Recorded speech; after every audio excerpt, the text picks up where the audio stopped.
একটা ছোট্ট সবুজ সবজি যার ওজন মাত্র 50 গ্রাম, তাই দিয়েই চলেছে কোটি টাকার বাণিজ্য। দেখতে সাধারণ, নাম তার কাকরোল, কিন্তু এই গ্রীষ্মকালীন সবজি এখন বদলে দিচ্ছে নরসিংদীর শত শত কৃষকের ভাগ্য।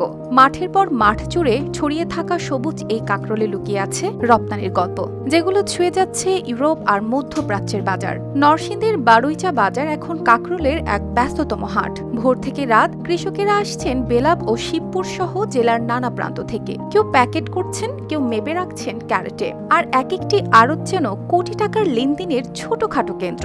এখানকার কাকরোল শুধু স্থানীয় চাহিদা নয়, পৌঁছে যাচ্ছে সারা দেশে। ঢাকা, চট্টগ্রাম, কুমিল্লা, সিলেট, এমনকি তার গণ্ডি পেরিয়ে যাচ্ছে ইউরোপ ও মধ্যপ্রাচ্যেও। তাদের ভাষায় এই কাকরোল দেখতে যেমন সুন্দর, খেতেও তেমনই সুস্বাদু। সবচেয়ে বড় কথা, বিষমুক্ত। তাই তো দেশের বাইরেও বাড়ছে এর চাহিদা। প্রতি কেজি কাকরোল আকার অনুযায়ী 38 থেকে 40 টাকায় কিনে নিচ্ছেন পাইকাররা, যারা পরে এসব পাঠিয়ে দিচ্ছেন দেশের বড় বড় বাজারে। কৃষি বিভাগের হিসেব বলছে চলতি বছর জেলার 1485 হেক্টর জমিতে উৎপাদিত হয়েছে প্রায় 28,478 মেট্রিক টন কাকরোল। সেখান থেকে প্রায় 100 মেট্রিক টন কাকরোল রপ্তানি হয়েছে বিদেশে।